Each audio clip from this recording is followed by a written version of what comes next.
10th class వాళ్ళకి progressions అనే చాప్టర్లో ఇంపార్టెంట్ ప్రాబ్లమ్స్ కవర్ చేస్తున్నాను. పార్ట్ 1లో అర్థమెటిక్ ప్రోగ్రెషన్ అయిపోయింది అండ్ అర్థమెటిక్ ప్రోగ్రెషన్లో కాన్సెప్ట్ ప్రాబ్లమ్స్ కూడా కవర్ చేశాను. ఈ వీడియోలో జామెట్రిక్ ప్రోగ్రెషన్ కాన్సెప్ట్ ఇంకా ప్రాబ్లమ్స్ కూడా కవర్ చేస్తాను. జామెట్రిక్ ప్రోగ్రెషన్ దాని జనరల్ ఫార్మాట్ ఇలా ఉంటుంది: A comma AR comma AR square AR cube up to so on A into R power n-1. ఇది అర్థమెటిక్ ప్రోగ్రెషన్ యొక్క జనరల్ ఫార్మాట్. ఇందులో ఏ అనేది ఫస్ట్ టర్మ్, ఆర్ అనేది కామన్ రేషియో. సో దీనికి సంబంధించిన కొన్ని ప్రాబ్లమ్స్ చూద్దాం. ఇందులో జామెట్రిక్ ప్రోగ్రెషన్ ఎలా గుర్తుపెట్టుకోవాలంటే మెయిన్ ఇందులో డివిజన్ ఆర్ మల్టిప్లికేషన్ ఇన్వాల్వ్ అయి ఉంటుంది. అదే అర్థమెటిక్ ప్రోగ్రెషన్లో అయితే ఎడిషన్ ఆర్ సబ్ట్రాక్షన్, ఇదైతే డివిజన్ ఆర్ మల్టిప్లికేషన్ అని గుర్తుపెట్టుకోవాలి. Write 3 terms of GP if A equal to √5 R equal to 1/5. First term common ratio ఇచ్చి 3 టర్మ్స్ని రాయండి అని చెప్తున్నాడు. A1 equal to A equal to √5. AN అన్నా A1 అన్నా ఒకటే, అంటే ఫస్ట్ టర్మ్ కదా. అదే A2కి ఫార్ములా ఇది ఏఆర్. ఇక్కడ చూడండి, ఏ ఇంటూ ఆర్ √5 ఇంటూ 1/5. ఆర్ అంటే 1/5 కాబట్టి 1/5 సబ్స్టిట్యూట్ చేశాను. √5/5. √5/5 అంటే ఈ ఫార్ములా ప్రకారం 1/√a వచ్చింది కదా, ఈ ఫార్ములా ప్రకారం 1/√5 అవుతుంది. Next problem, which of the following are GP? 1/2 1/4 1/6 x1, 1/x. ఈ 2 సిరీస్ ఇచ్చి ఏవి జీపీ అని అడుగుతున్నాడు. సో ఈ సిరీస్ తీసుకున్నాం. A equal to 1/2, R equal to A2/A1, 1/4/1/2. ఈ డినామినేటర్లో ఉన్న 1/2 పక్కకి వెళ్ళిపోయి మల్టిప్లై రెసిప్రోకల్ అవుతుంది. రెసిప్రోకల్ అంటే రివర్స్. ఈ 2తో ఈ 4ని క్యాన్సిల్ చేస్తే 2 వచ్చిందనమాట. 2 2s are, అప్పుడు 1/2 అయింది. A3/A2 equal to 1/6/1/4. ఇప్పుడు కూడా సేమ్ అంతే. ఈ 1/4 రెసిప్రోకల్ అయింది, మల్టిప్లై అవుతుంది, at the same time reciprocal కూడా అయింది. 2 టేబుల్లో క్యాన్సిల్ చేసాం ఈ రెండింటిని. 2 3s are, 2 2s are. So అప్పుడు 2/3 వచ్చింది. ఇక్కడ చూస్తే ఇక్కడ ఆర్ వాల్యూ 1/2, ఇక్కడేమో 2/3. అసలు ఆర్ అంటే ఏంటి? కామన్ రేషియో కామన్గా ఉండాలి అని దాని పేరులోనే ఉంది. ఇక్కడ వేరు వచ్చింది, ఇక్కడ వేరుగా వచ్చింది, డిఫరెంట్గా వచ్చినాయి రెండు. సో అసలు since common ratio is not same, the given series is not in GP. ఈ కామన్ రేషియో సేమ్ లేదు కాబట్టి అది జీపీ కాదు. అదే అర్థమెటిక్ ప్రోగ్రెషన్లో అయితే మనం కామన్ డిఫరెన్స్ ఫైండ్ అవుట్ చేసి ఉండేవాళ్ళం. దీన్ని కంపేర్ చేసుకుంటూ నేర్చుకుంటే చాలా ఈజీగా ఈ కాన్సెప్ట్ అంతా బ్రెయిన్లోకి వెళ్తుంది. Next problem, x, 1, 1/x. Same ఇక్కడ ఎలా అయితే ఫైండ్ అవుట్ చేసామో ఇక్కడ కూడా ఆ ఆర్ వాల్యూని ఫైండ్ అవుట్ చేస్తాం మనం. A2/A1, 1/x. A2 అంటే 1, A1 అంటే x. A3/A2, 1/x/1. డినామినేటర్లో 1 ఉంది కాబట్టి దాన్ని ఏమైనా మనం పట్టించుకోకల్లా, అంటే 1/x. అది. సో ఇక్కడ ఆర్ వాల్యూ ఇక్కడ ఆర్ వాల్యూ సేమ్ ఉంది కాబట్టి ఇది GP. Since common ratio is same, the given series is in GP. ఇలా కంక్లూజన్ రాయాలన్నమాట. Next, nth term of GP. AN equal to A into R power n-1 దాని formula. nth term of GP formula AN equal to A into R power n-1. Find the common ratio and nth term of given GP.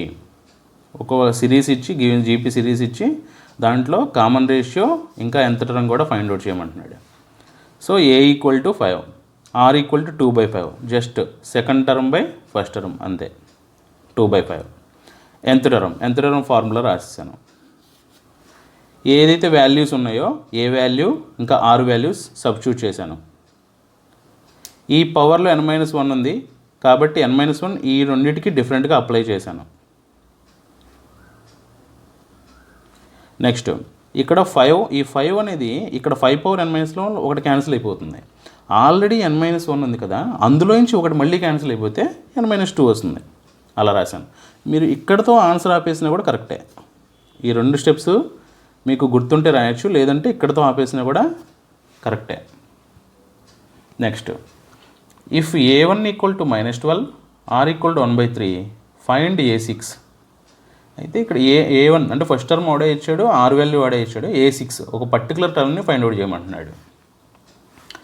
Given A1 equal to -12 R equal to 1/3. ఇలా particular term find out చేయమన్నప్పుడు మనకి use అయ్యే formula ఏపీలో అయినా సరే జీపీలో అయినా సరే AN formula use అవుతుందన్నమాట. ఏపీలో ఏఎన్ వేరు, జీపీలో ఏఎన్ వేరు, బట్ ఏదైనా పర్టికులర్ టర్మ్ వాడితే వాడాల్సిన ఫార్ములా ఎంత టర్మ్ ఫార్ములా వాడాలి. A6 n అంటే ఇక్కడ 6, A into R power 6 - 1 AR power 5. ఇప్పుడు ఇక్కడ ఉన్న A అంటే ఏంటి, R అంటే ఏంటి ఫైండ్ అవుట్ చేస్తాం, మనం సబ్స్టిట్యూట్ చేస్తాం. ఇక్కడ -12 ఇంటూ 1/3 హోల్ పవర్ 5. ఈ హోల్ పవర్ 5ని ఈ రెండింటికి డిఫరెంట్గా అప్లై చేశాను. 1 పవర్ 5 అంటే 1 వస్తుంది, 3 పవర్ 5 అంటే 243 అనమాట. ఈ 12ని 243ని 3 టేబుల్లో క్యాన్సిల్ చేశాను. 3 4 జార్ 381 జార్, అందుకే -4/81 వచ్చింది. ఎంత ఇది? 3 4 జార్ 381 జార్ క్యాన్సిల్ చేశాను.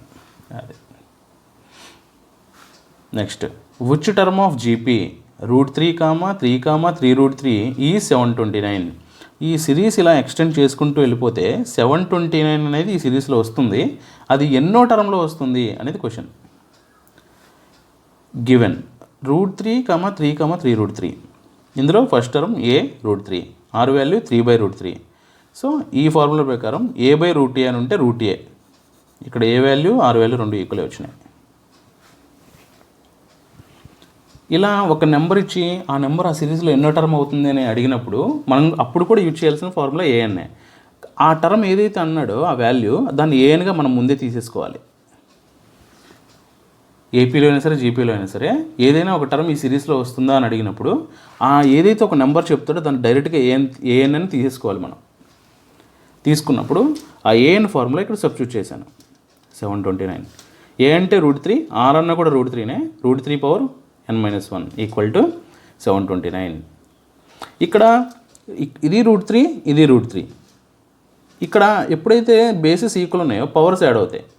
దీనికి పవర్ ఎంత ఉంది? 1, దీనికి పవర్ n-1. n-1 ఇంకా +1 యాడ్ అవుతాయి. దీనికి ఉన్న పవర్ 1, దీనికి ఉన్న n-1 రెండు, అప్పుడు ఏమవుతుంది? +1 -1 క్యాన్సిల్ అయిపోతాయి. అందుకని n ఒకటే మిగిలింది ఇక్కడ, equal to 729. √3 whole power n equal to 729 అంటే 3 పవర్ 6. దేనికైనా రూట్ అని ఉంటే దాని బదులు రూట్ బదులు పవర్ 1/2 అని రాసుకోవచ్చు. దేనికైనా రూట్ అని ఉంటే ఆ రూట్ బదులు పవర్ 1/2 రాయొచ్చు మనం. అది సో ఈ పవర్లు రెండు పవర్లో ఉన్నాయి కాబట్టి మల్టిప్లై అయ్యాయి, అందుకే n/2 అయింది. Equal to 3 power 6. ఇటువైపు బేస్ ఈక్వల్ కాబట్టి పవర్స్ ఈక్వల్ అవుతాయి. n/2 equal to 6. ఈ 2 ఇక్కడికి వెళ్ళి మల్టిప్లై అయింది, n ఈక్వల్ టు 12. సో ఇప్పుడు మనకు తెలిసింది ఏంటి? n వాల్యూ 12 అని తెలిసింది. అంటే 12th టర్మ్ 729 అనమాట. 12th term of given GP is 729. ఇలా కంక్లూజన్ ఖచ్చితంగా రాయాలి. ఆన్సర్ చేయటమే కాదు, ఖచ్చితంగా కంక్లూజన్ రాయాలి. Next question, if the GP 162, 54, 18 and 2/81, 2/27, 2/9 have their nth term equal, find the value of n. అంటే వీటిలో ఇదొక సిరీస్, ఇదొక సిరీస్. ఈ రెండు సిరీస్లో nth టర్మ్ అనేది ఈక్వల్ అయితే అప్పుడు ఆ n వాల్యూ ఏమవుతుంది అంటే ఇండైరెక్ట్గా వీటిలో ఎన్నో టర్మ్ ఈక్వల్ అవుతుంది అని అడుగుతున్నాడు. గివెన్ జీపీ తీసుకున్నాం, A value R value find out చేసాం. R value second term by first term 54/162. 54 టేబుల్లో 3 టైమ్స్ వస్తుంది కాబట్టి 1/3. nth టర్మ్, సో ఇక్కడ nth టర్మ్ అని అన్నాడు, దాన్ని బట్టి తెలిసింది ఇక్కడ nth టర్మ్ వాడాలని. an equal to a into r power n-1. So A value R value substitute చేశాను. నెక్స్ట్, అనదర్ గివెన్ జీపీ, ఇంకొకటి ఇచ్చాడు కదా సిరీస్, అది తీసుకుంటున్నాను. a equal to 2/81, r equal to 2/27, 2/81. Second term by first term ఆ values రాశాను. 2/27 into 81/2. డినామినేటర్లో ఉన్న 2/81 ఇక్కడికి వచ్చేసరికి 81/2 అయింది. ఈ 2 క్యాన్సిల్. 27 టేబుల్లో 81 3 టైమ్స్ వస్తుంది కాబట్టి 3 వచ్చింది. nth టర్మ్ మళ్ళీ ఇక్కడ తీసుకుంటున్నాను. nth term a into r power n minus 1 2/81 a అంటే ఈక్వల్ టు ఇప్పుడు ఫైండ్ అవుట్ చేసేది r ఇది 3 ఇంటూ 3 పవర్ n మైనస్ 1. క్వశ్చన్లో ఏమి ఇచ్చాడు, given that nth term of 2 given GPs are equal. రెండు nth టర్మ్స్ ఈక్వల్ అని క్వశ్చన్లోనే ఇచ్చేశారు, అందుకని అదే రాశాను. ఆ 2 nth టర్మ్స్ని ఈక్వల్ చేస్తున్నాను ఇక్కడ. నెక్స్ట్ ఈ హోల్ పవర్ n మైనస్ 1 ఉంది కదా, అది దీనికి అప్లై చేస్తాను. 1కి అప్లై చేస్తే 1కి ఎంత పవర్ ఉన్నా 1, అందుకే దీనికి రాయక్కర్లేదు. 3 పవర్ n మైనస్ 1 మాత్రమే రాశాను. Equal to 2/81 into 3 power n minus 1. So ఇక్కడున్న ఈ 3 పవర్ n మైనస్ 1 బైలో ఉంది కదా, దాన్ని ఇటువైపు తీసుకెళ్ళిపోయాను. ఇటువైపు తీసుకెళ్ళిపోతే మల్టిప్లై అయిందనమాట. బైలో ఉన్నది ఈక్వల్ టు ఇటువైపు తీసుకెళ్ళిపోతే మల్టిప్లై అయింది. 162 ఈక్వల్ టు 2/81 ఇంటూ ఇక్కడ చూడండి సేమ్ థింగ్, ఇక్కడ ఇదే ఉంది ఇది ఉంది, అంటే x ఇంటూ ఎక్స్ స్క్వేర్ అయినట్లు సేమ్ థింగ్ ఉండడం దాని హోల్ స్క్వేర్ వచ్చింది. ఈ 2/81 ఉంది కదా, దాన్ని నెక్స్ట్ ఇటువైపు తీసుకొచ్చాను. ఇది ఫ్రాక్షన్ ఎప్పుడైనా సరే ఫ్రాక్షన్ ఈక్వల్ టు అటువైపు మల్టిప్లై అవుతుంటే ఇంకొక సైడ్ వెళ్తుంటే ఈక్వల్ టు ఇంకొక సైడ్ అది రెసిప్రోకల్ అవుతుంది, ఇంకా మల్టిప్లై కూడా అవుతుంది, గుర్తుపెట్టుకోవాలి. ఈక్వల్ టు ఈ పవర్ ఉంది కదా, దీనికి మల్టిప్లై అవుతుంది 2n మైనస్ 2. ఈ 2తో 162ని క్యాన్సిల్ చేశాను, 81 వచ్చింది. 81 into 81 equal to 3 power 2n minus 2. 81 అంటే 3 పవర్ 4, 81 అంటే 3 power 4 equal to 3 power 2n minus 2. ఇలా ఎందుకు రాశాను అంటే ఇటువైపు కూడా 3 పవర్స్లోనే ఉంది, ఇటు కూడా 3 పవర్స్లోనే రప్పించాలి, అప్పుడు బేసెస్ ఈక్వల్ అవుతాయి కదా, పవర్స్ని చూసుకోవచ్చు అప్పుడు. అందుకని ఇలా 3 పవర్స్ వచ్చేలాగా ప్లాన్ చేశాను. ఇక్కడ 4 ఉంది, ఇక్కడ 4 ఉంది, మొత్తం 8. 3 power 8 equal to 3 power 2n minus 2.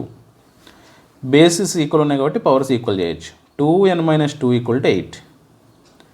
Minus 2 అటు తీసుకెళ్తే plus 2. 2n equal to 10, n equal to 10/2, n equal to 5. So ఆ ఇచ్చిన 2 జీపీస్లో కూడా ఫిఫ్త్ టర్మ్ అనేది ఈక్వల్ అవుతుంది. కంక్లూజన్ నేను రాయలేదు, మీరు కంక్లూజన్ రాసుకోండి. So fifth term of given 2 GPs are equal అనేది కంక్లూజన్ రాసుకోవాలి. సో ఇందులో ప్రోగ్రెషన్స్ అనే చాప్టర్లో ఉన్న అర్థమెటిక్ ప్రోగ్రెషన్, ఇంకా జామెట్రిక్ ప్రోగ్రెషన్లో ఉన్న కాన్సెప్ట్, ఇంకా ఇంపార్టెంట్ ప్రాబ్లమ్స్ కూడా నేను కవర్ చేశాను. ఇంకా మీకు వీటిలో వేరే క్వశ్చన్స్ ఏమైనా మీ దగ్గర ఉంటే మీకు రాకపోతే చేయడం, అవి నాకు కనుక కామెంట్లో పెడితే నేను వాటికి కూడా సపరేట్గా వీడియోలో ఆన్సర్ చేస్తాను.